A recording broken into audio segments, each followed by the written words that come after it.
1968, Apollo 8 went to the moon.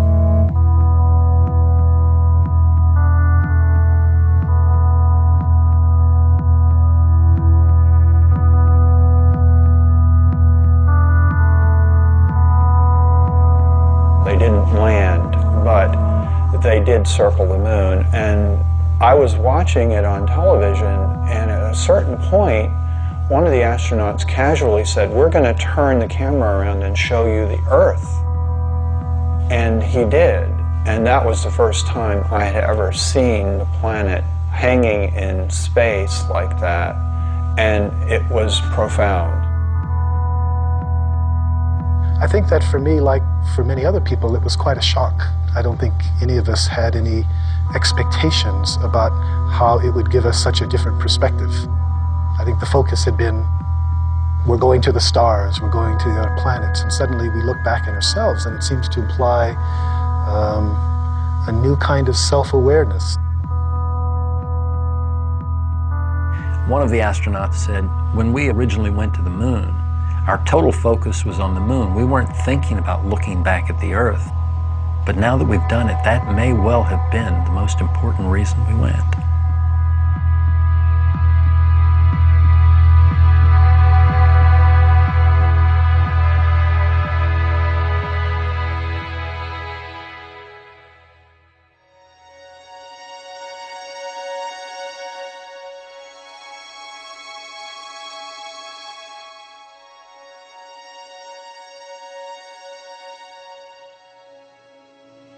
Oh, golly, I remember going through launch, which is an overwhelming experience.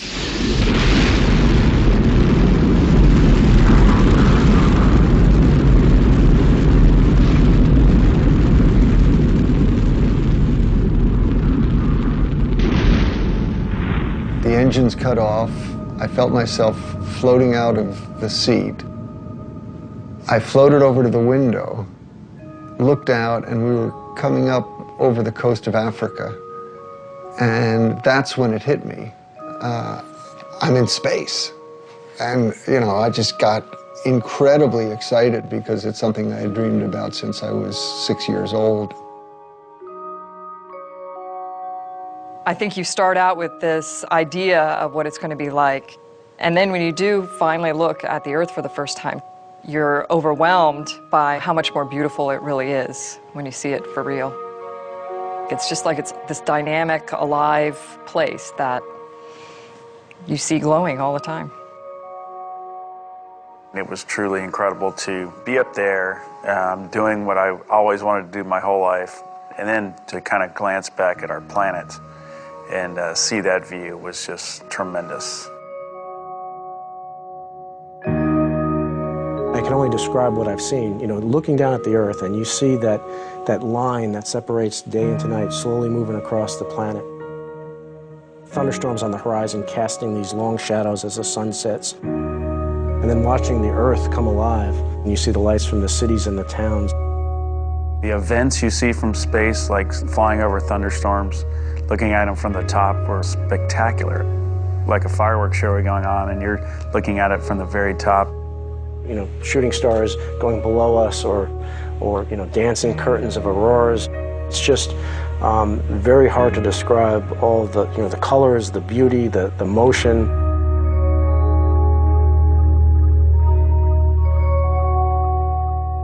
My job as lunar module pilot was to be responsible for the lunar module itself and responsible for the science on the moon.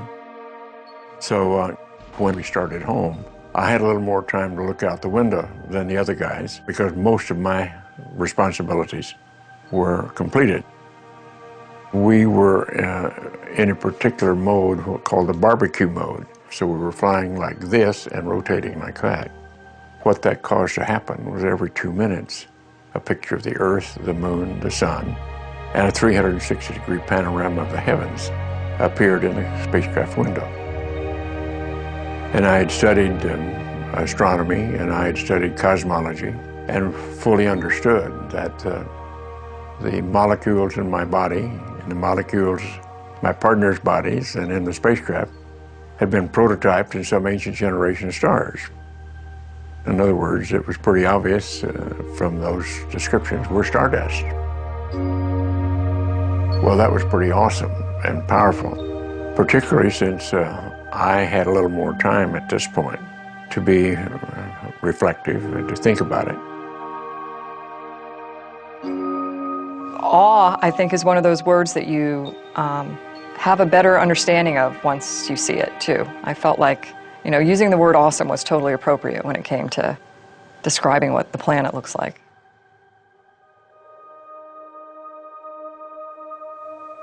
To have that experience of awe is, at least for the moment, to let go of yourself, to transcend the sense of separation. So it's not just that they were experiencing something other than them, but that they were at some very deep level integrating, realizing their interconnectedness with that beautiful blue-green ball. And this is why the astronauts, particularly in the International Space Station, often say that much of their free time is filled with what they call Earth gazing, just staring out at the Earth. They can stare for hours because the changing scenery, the interactivity of the biosphere, all of this has an incredible aesthetic impact. The beauty of seeing Earth as a planet as opposed to being down here among it is a wonderful experience to then start to get into what we call the big picture effect or the overview effect. I was flying cross country from the East Coast to the West Coast in the 1970s. And I was looking out the window, and as I was looking down at the planet, the thought came to me, anyone living in a space settlement or living on the moon would always have an overview. They would see things that we know, but we don't experience, which is that the Earth is one system, we're all part of that system, and that there is a certain unity and a coherence to it all. And I immediately called it the overview effect. You do, from that perspective, see the Earth as a planet. You see the sun as a star. We see the sun in the blue sky, but up there you see the sun in a black sky. So yeah, you are seeing it from a cosmic perspective. We've been evolving from the beginning of civilization to a larger and larger perspective of life on the Earth. But the next natural evolution is understanding the life in space. That is, the fact that the Earth, as Buckminster Fuller used to famously say, is a spaceship, spaceship Earth. We are in space already. It's just that we haven't brought that into our perspective as we live here on Earth. The overview effect is simply the sudden recognition that we live on a planet and all the implications that it brings to life on Earth.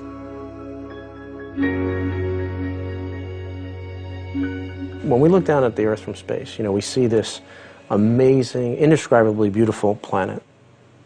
It looks like a living, breathing organism, but it also, at the same time, looks extremely fragile. Because you go outside on a clear day and it's the big blue sky, and it's like it goes on forever, right? And how could we possibly, put enough stuff into it to fill it up with things that really change it? And yet, you see it from space, and it's this thin line which is just barely hugging the surface of the planet.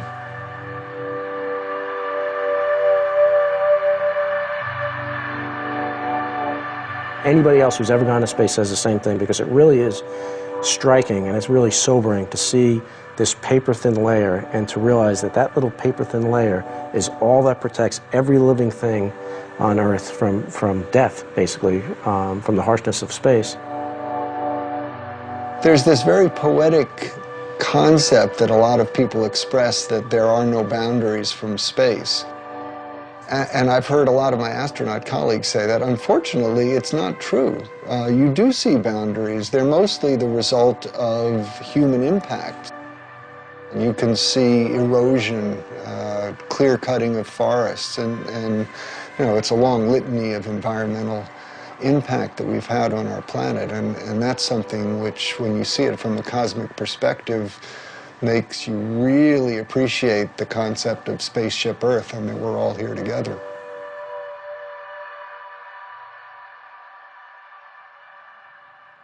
After I came back and tried to understand what this experience was all about, I could find nothing in the science literature about it, and nothing in the religious literature that I looked at.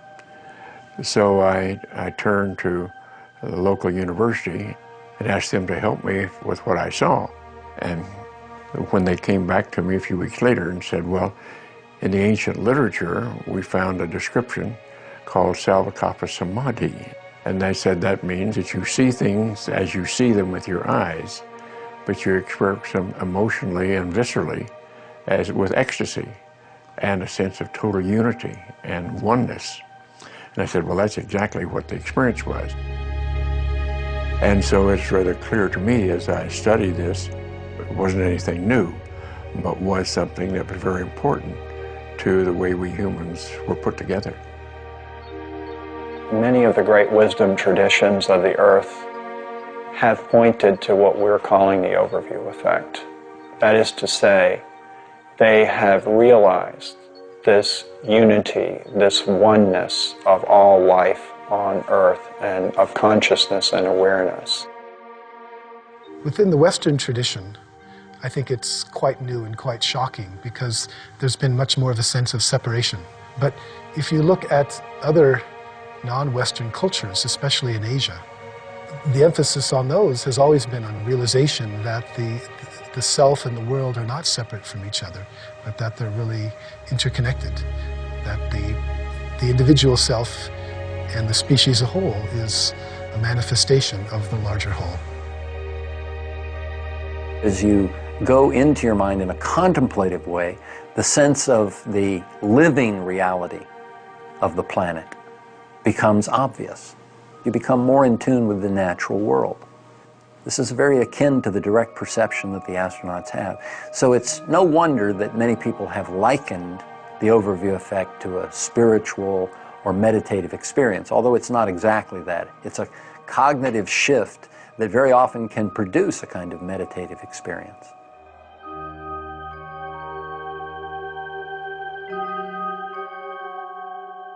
I'm sure we all interpret it somewhat differently. I know some of the fellows go right to a religious explanation.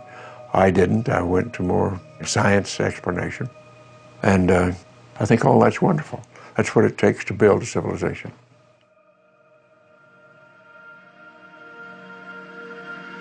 This view of the Earth from space, the whole Earth perspective, I think is the true symbol of this age.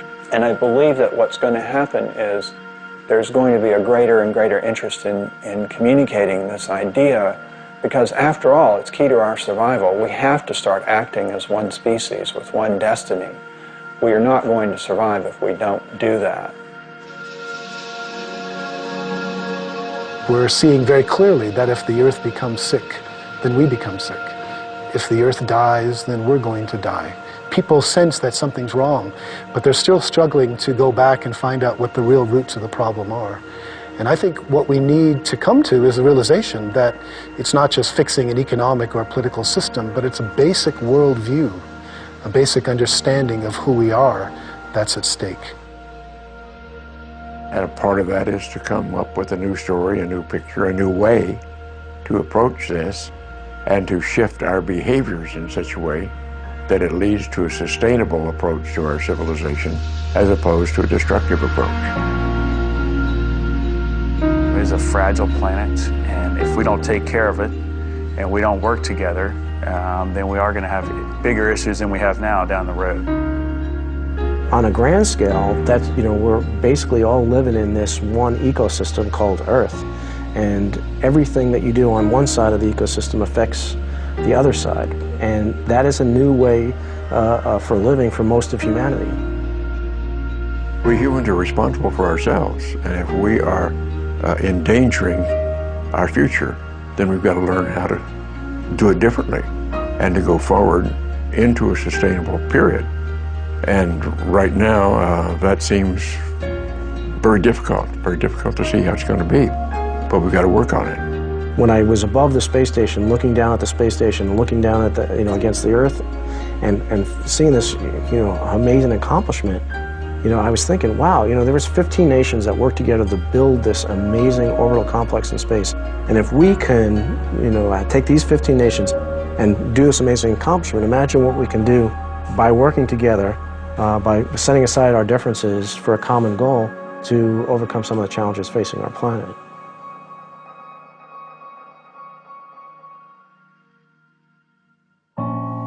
We have this connection to Earth. I mean, it's our home.